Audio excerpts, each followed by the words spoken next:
जय Hind cadets. एटवेस्ट defence academy में आपका स्वागत है। मैं गुड्डू पाल आपको आज से एयरफोर्स में वाई ग्रुप की मैथ स्टार्ट करूंगा और आप हमारे साथ जुड़िए और हमारे चैनल को लाइक करें और सब्सक्राइब करना ना भूलें। और हमारे चैनल में आप देखेंगे हमारे जो प्लेटफॉर्म में, ऑनलाइन प्लेटफॉर्म में आप देखोगे कि आपको सारी चीज़ें मिलेंगी जो कहीं नहीं मिल सकता, वो हमारे यहाँ उपलब्ध है। हमारे यहाँ बस ये कि आप देखते रहिए हमारी वीडियो को और देखिए बेटा वाई ग्रुप में क्या क्या आता है, क्या कहाँ से कैसे आता है, क्या ज़रूरी है, क्या ज़्यादा पढ़ना है, क्या नहीं पढ़ना है, वो सारी चीज़ मैं आपको बताता हूँ। आइए स्टार्ट करते हैं। देखिए वाई ग्रुप में होता क्या है। वाई ग्रुप में आप देखोगे बेटा, वाई ग्रुप में आपको बताता हूँ मैं। देखो वाई ग्रुप में सबसे पहली बात बेटा, तो एक चीज़ तो कॉमन है जो एक्स ग्रुप वाई ग्रुप दोनों होता है, इंग्लिश।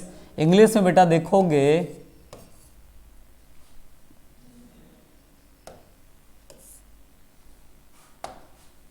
देखो बेटा इंग्लिश में अगर देखोगे, इंग्लिश जो होता है वो आपका 20 नंबर का होता है बेटा। इंग्लिश आपका ये 20 नंबर का दोनों में कॉमन होता है। फिर आपका रह जाता है बेटा रागा।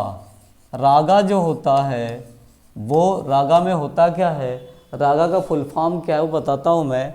आर से होता है रीजनिंग, आर फार होता है बेटा रीजनिंग, और ए फार होता है एंड, और जी फार होता है आपका जर्नल, और ए फार होता है अवेयरनेस। मतलब इसका फुल फॉर्म होता है रीजनिंग एंड जर्नल अवेयरनेस। बेटा इसमें क्या क्या आता है, इसमें जो है सबसे पहले आपका आता है मैथ्स आता है, मैथ्स आता है। मैथ्स के बाद बेटा इसमें जीएस आता है और फिर रीजनिंग आता है बेटा, रीजनिंग आता है। देखो मैथ के 8 क्वेश्चन, जीएस के 7 क्वेश्चन होते हैं, इंग्लिश के बेटा आपके 15 क्वेश्चन होते हैं। मतलब इन तीनों को मिलाकर टोटल कितना हो गया, टोटल जो हो गया बेटा वो आपका हो गया टोटल 30 नंबर। टोटल आपका हो गया 30। मतलब अब देखो टोटल अगर 30 हुआ, 20 इंग्लिश का, 30 20 50। मतलब वाई ग्रुप में टोटल आप देखोगे तो आपको 50 नंबर मिलते हैं बेटा।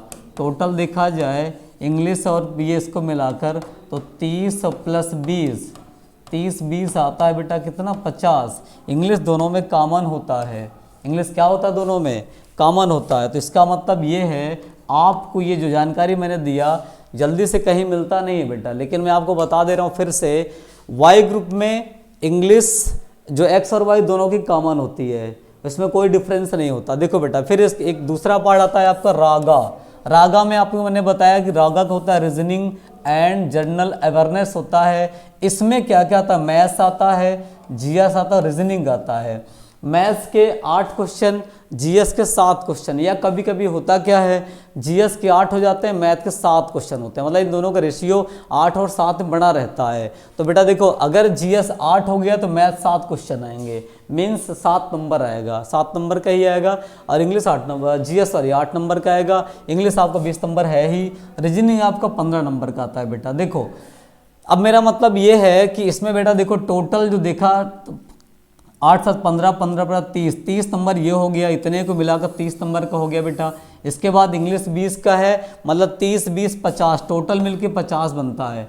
मतलब वाई ग्रुप में आपको केवल 50 नंबर के लिए मेहनत करना है। और इसमें अगर आप 50 में से अगर मान लो बाय द वे किसी तरह अगर आप देखो 45 से 48 के बीच जिसका नंबर आ जाता है वो चांसेस होते हैं सिलेक्शन हो जाने के लिए। तो इसका मतलब बेटा देखो 50 में अगर जो आपको मेहनत करना है वो सबसे ज़्यादा मेहनत करना है तगड़े से आपको किस में, इंग्लिश में। फिर उसके बाद मेहनत करना है आपको रीजनिंग में, फिर मैथ और जीएस में तो करना ही है। ठीक, अब मैथ में मेहनत क्यों करना है इसका रीज़न बताता हूँ मैं। मान लीजिए कभी आप वाई ग्रुप इन केस किसी कारण बस मेडिकल अनफिट हो गए या आप जीडी में अनफिट हो गए, तो बेटा इसमें होता क्या, मान लो आप नहीं कुछ कर पाया, तो इसकी मैथ पढ़ना इसलिए ज़रूरी है कि जब आप इसकी मैथ पढ़ लोगे तो एसएससी में थोड़ा सा मेहनत कर दोगे तो आप एसएससी वगैरह दे सकते हो, इसलिए पढ़ना ज़रूरी है। तो ठीक है बेटा, ओके। तो हमारे चैनल को लाइक और सब्सक्राइब करना ना भूलें और हमारी वीडियो को डेली देखते रहें। देखिए आइए बताते हैं आगे फिर हम। तो ये चीज़ें अगर नहीं क्लियर हो तो बताइएगा हमको, फिर से मैं आपको बता दूंगा। लेकिन जो रागा का फुल फॉर्म है याद रखना, फिर रागा में क्या क्या आता है वो याद रखना बेटा। मैथ, जीएस और रीजनिंग वो रागा के अंदर ही आता है, ठीक है। चलिए तो अब स्टार्ट करते हैं बेटा। आज आपकी मैथ की बेसिक क्लास होगी। बेसिक क्लास में क्या क्या बताना क्या ज़रूरी है वो आप एक चार्ट पेपर जैसे बना के घर में टांग लो, जहाँ पढ़ते हो स्टडी रूम में रख लो। तो उससे क्या होता है, जब स्टडी रूम वगैरह रख लोगे बार बार नज़र पड़ेगी तो याद रहेगा आपका, मतलब आपको ज़्यादा मतलब याद करने की ज़रूरत नहीं पड़ेगी। जैसे क्या क्या चीज़ें मैं बताता हूँ बेटा, कुछ चीज़ मैं बताता हूँ जिसको प्रैक्टिस करके सीख लोगे, ज़रूरत पड़े तो उसका यूज कर सकते हो। तो ये चीज़ें आप देखो कैसे हो सकता है, पॉसिबिलिटी कैसे बनती है, ये बताता हूँ बेटा मैं। देखिए तो आइए सबसे पहले इसका सिलेबस तो बता दूं, सिलेबस में क्या क्या है। देखो बेटा सिलेबस की बात करते हैं तो पहले आता है, हिंदी में लिखता हूँ सब, आता है बेटा सरलीकरण। क्या आता है, सरलीकरण। एक तो ये हो गया। दूसरा आपका होता है बेटा सरलीकरण के बाद दूसरा जो होता है, दूसरा होता है बेटा घातांक, घातांक और करणी लघुगणक। घातांक, करणी, देखो बेटा घातांक, करणी और लघुगणक, लघुगणक ये होता है। तो लघुगणक तो ज़्यादा नहीं होता लेकिन घातांक आपका ज़्यादा ही होता है, ठीक है बेटा। और जो तीसरा टॉपिक है वो है आपका भिन्न, भिन्न। चौथा टॉपिक है बेटा आपका मासा और लासा, मासा और लासा है तीसरा टॉपिक। देखो बेटा मासा और लासा है, देखो मासा और लासा हो गया। चौथा के बाद पांचवा टॉपिक जो है बेटा वो आपका है औसत। क्या है, औसत है। छठवां टॉपिक क्या है बेटा, छठवां आपका है, छठवां आपका आता है प्रतिशत। क्या आता है बेटा, प्रतिशत आता है। छठवां आपका प्रतिशत आता है, प्रतिशत होता है। देखो सातवां होता है आपका साधारण ब्याज, साधारण ब्याज, साधारण ब्याज होता है। और जो आठवां होता है बेटा, आठवां आपका है चक्रवृद्धि ब्याज, चक्रवृद्धि ब्याज।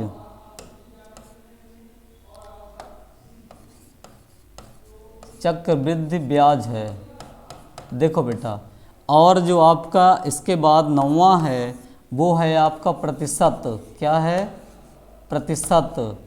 फिर इसके बाद 10वां है लाभ और हानि है, लाभ और हानि है। इसके बाद देखो बेटा, देखो इसके बाद आपका आता है, और 10वें के बाद आता है बेटा 11वें नंबर पे आपका आता है लाभ और हानि के बाद आता है चाल और चाल, समय और दूरी आता है बेटा। क्या आता है, चाल, समय और दूरी आता है, ठीक। इसके बाद 12वां नंबर है आपका कार्य और समय, कार्य और समय। देखो बेटा फिर इसके बाद 13वां नंबर आपका है कार्य और समय के बाद 13वां नंबर आता है आपका प्रायिकता, प्रायिकता। इसके बाद आता है बेटा 14वां नंबर आता है क्षेत्रमिति, क्षेत्रमिति। और 14वां के बाद 15वां नंबर आता है बेटा आपका, आता है त्रिकोणमिति। त्रिकोणमिति ये होता है। इसके बाद अब आपका इसके बाद 16वां नंबर सबसे लास्ट टॉपिक है बेटा, ये होता है आपका समतल, मतलब जिसमें त्रिभुज आता है, त्रिभुज वगैरह आता है, जिसमें मतलब आयतन का क्षेत्रफल, त्रिभुज का क्षेत्रफल, मतलब क्षेत्रफल वाला मैटर आता है। तो क्षेत्रमिति में तो मेंसुरेशन होता है बेटा, जिसको आप मेंसुरेशन कहते हो, जिसमें आयतन वगैरह आता है, आयतन वगैरह, आयतन ये एक तरफ से दिखते हैं, इसको ठोस लिखते हैं। देखो बेटा आयतन का मतलब होता है जिसमें ठोस मिलता है। देखो बेटा ये ठोस वाला मैटर इसमें क्षेत्रमिति में, और एक क्षेत्रमिति और होती है जिसमें आपका समतल वाला मैटर होता है, जिसमें क्षेत्रफल है। जैसे आता क्या क्या है, एक आता है बेटा त्रिभुज आता है, क्या आता है, त्रिभुज।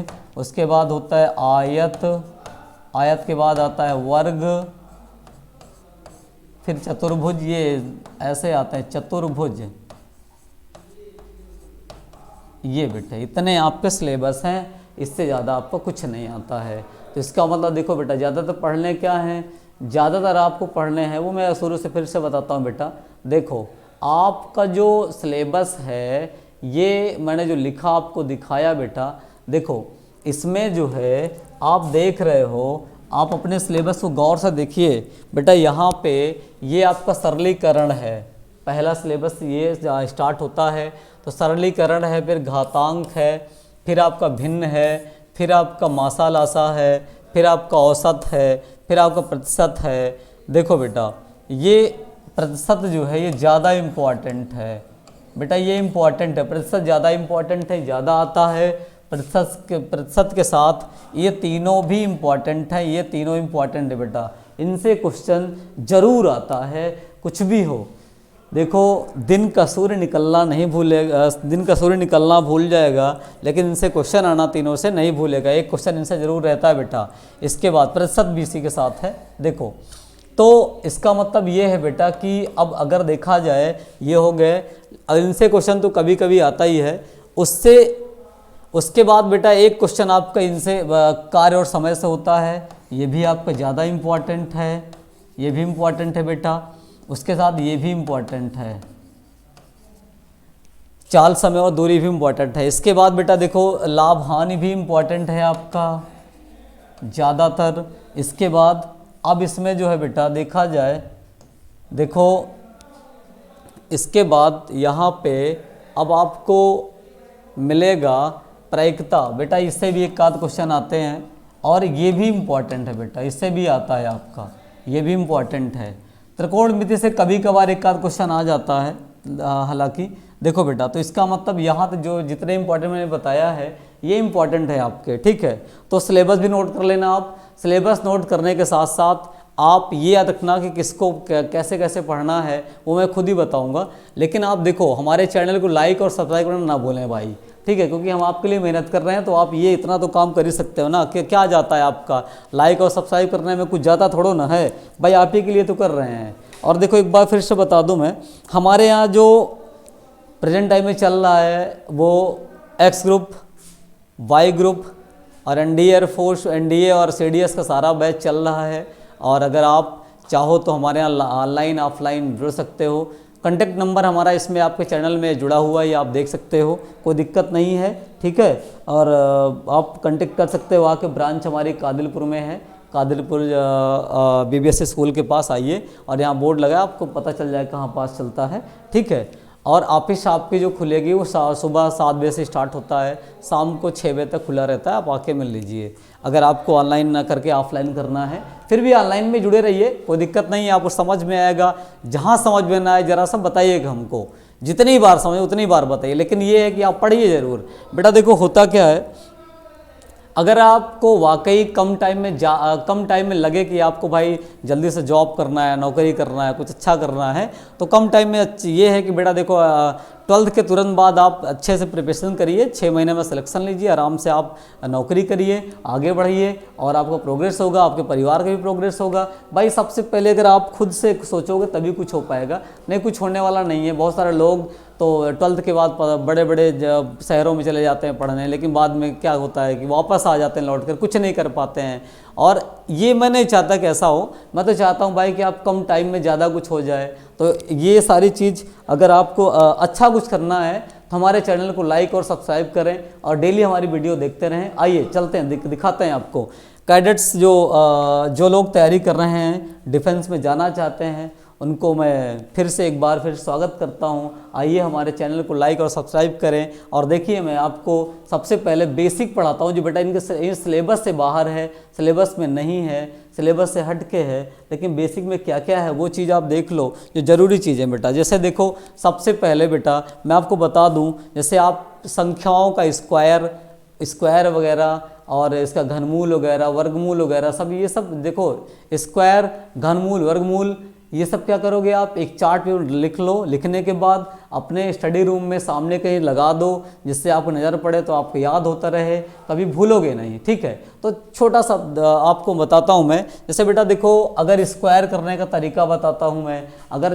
जिस 2 तरीका बताऊँगा, दोनों में से जो आपको समझ में आए उससे आप कर लेना। पहला तरीका ये बेटा देखो, आप ये जानते हो, मैं आपको वर्ग बता रहा हूँ। देखो बेटा वर्ग में क्या बताना है आपको, देखो सबसे पहले मैं आपको बताऊंगा वर्ग बताऊंगा। तो वर्ग में देखो बेटा, जैसे 1 का स्क्वायर तो 1 होता है, 2 का स्क्वायर 4 होता है, 3 का स्क्वायर बेटा 9 होता है, ऐसे करके 10 का स्क्वायर बेटा कितना 100 होता है। यहाँ तक तो काम आपका चल जाएगा। अब आते हैं हम लोग 11 में। 11 का स्क्वायर जब आप करते हो बेटा, देखो यहाँ कितने अंक हैं, 2 अंक हैं। कितने अंक हैं? 2 अंक हैं। जब 2 अंक है बेटा तो बीच में 2 लिख दो, एक इधर भी लिख दो। ये तो 11 का काम हो गया आपका। बेटा 12 में आते हैं तो 2 अंक वाले में देखो 12 का जब स्क्वायर करता तो एक तरीका तो ये है 2 का स्क्वायर, इस 2 का स्क्वायर जो है बेटा आप देखोगे, इस 2 का स्क्वायर 4 होता है। फिर इन तीनों को आपस में मल्टीप्लाई कर दो, 2 दूना 4, 4 देखो 2 1 कम 2, 2 दूना 4, या 2 दूना 4 1 कम 4, ऐसे कर दो बेटा। फिर 1 का स्क्वायर 1 ही होता है।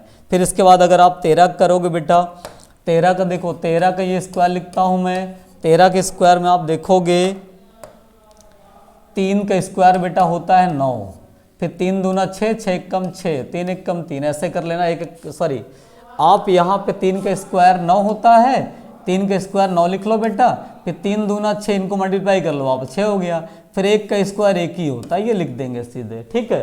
मतलब देखो एक तो ये हो गया। और एक बताता हूँ बेटा, देखो आपने यहाँ लिख दिया, मान लो 19 लिख दिया, 19 के स्क्वायर करना है बेटा, तो 9 का स्क्वायर यहाँ लिखोगे 81 के 1 हासिल आएगी 8।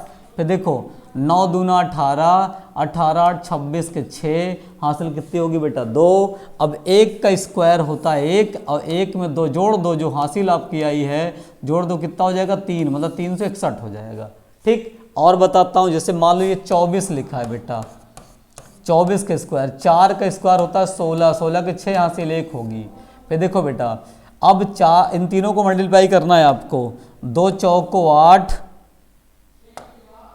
2 चौक को 8, अब 8 दूना 16, 16 1 ये कितना हो गया बेटा 17, फिर हासिल 1 होगी।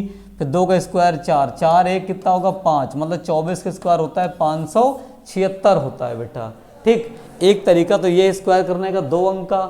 अब देखो बेटा और एक तरीका और बताता हूँ मैं आपको। जैसे मान लो आप यहाँ लिखते हो बेटा 26 लिखते हो, 26 के स्क्वायर करना है, तो आप एक काम करो 6 का स्क्वायर या लिख दो 36, ठीक है, ये लिख दिया आपने। फिर बीच थोड़ा गैप छोड़ दो। फिर देखो आप यहाँ 2 गुणे 6 गुणे 2 कर दो बेटा, फिर 2 का स्क्वायर 4 ऐसे लिख दो, ये 2 का स्क्वायर 4 लिख दो, गैप छोड़ दो बीच में। अब देखो क्या करोगे आप यहाँ पे बेटा देखोगे, यहाँ 36 में से 6 लिख दो, हासिल आपके 3 होगी। फिर देखो 2 छंग 12 दूना 24, 24 3, 24 3 27 के साथ हासिल कितनी होगी बेटा 2 होगी। अब 2 इसमें जोड़ दो, 4 2 कितना होगा 6 होगा, मतलब 26 के स्क्वायर जो होगा वो कितना होगा 676 होगा। कितना होगा बेटा 676 होगा। इसके बाद देखो बेटा जैसे मान लो 28 के स्क्वायर करना है आपको, तो 28 में क्या करो 8 का स्क्वायर 64 होता है, बाहर लिख दो, गैपिंग कर दो, 2 गुणे 8 ये कर दो, फिर गैपिंग करके 2 का स्क्वायर 4 कर दो बेटा, 64 के यहाँ 4 होगी, हासिल कितना होगा बेटा 6 होगा। अब देखो 2 दूना 4, 8 4 8 32, 32 और 6 38 के 8 हासिल कितना होगा बेटा 3 होगा। तो 3 4 3 कितना होगा बेटा 7, मतलब 28 का ये स्क्वायर बन जाएगा। एक तरीका ये भी है आपके पास, स्क्वायर चाहे जैसे करना सीख लेना, ठीक है बेटा। अब देखो इसके बाद अगला स्क्वायर ये इस टाइप को बताता हूँ बेटा मैं। जैसे मान लो आपके पास ये लिखा है बेटा 38 लिखा है, इसका स्क्वायर बताना है। तो आप 2 डिजिट है, इसके लिए ऐसे बना लो आप। ऐसे बनाने के बाद ऐसे देखो बेटा ऐसे बना दिए। अब देखो होता क्या है, अब इसमें आप देखोगे तो बेटा होता क्या है इसमें, आप जो है देखो यहाँ पे 3 और ऐड कर दो, यहाँ पर भी 3 और ऐड कर दो, इसको ऐसे ज्वाइन कर दो बेटा। ऐसे ज्वाइन करोगे, देखो अब 3 त्रिक का 9 0 9, 3 8 24 ये कर दो। फिर देखो 8 त्रिक 24, 8 28 64। देखो बेटा अब ऐसे जैसे बना दिया। अब देखो ऐसे देखा जाए तो यहाँ 4 है, इस लाइन में बेटा 6 4 10 4 14 के 4 है, हासिल 1 हो जाएगा। 9 2 11, 11 2 11 2 13, 13 1 14। ये लो बेटा 38 का ये स्क्वायर हो गया। इस तरीके से भी स्क्वायर आराम से निकाल सकते हो आप, कोई दिक्कत नहीं है। तो देखो बेटा ये स्क्वायर निकालने का तरीका है। तो आप 1 से 100 तक निकालना सीख लेना। सीखने के बाद एक जगह कहीं रख, मतलब चार्ट पेपर वगैरह बना के भी बताया था मैंने कि आप लगा दो, और लगाने के बाद रख दो। आपको बार बार याद करने की जरूरत नहीं पड़ेगी, जब भी नज़र पड़ेगी पता चलेगा क्या है, ठीक है। चलिए बेटा, ओके, ऑल द बेस्ट। फिर मिलते हैं अगली क्लास में। Okay, thank you.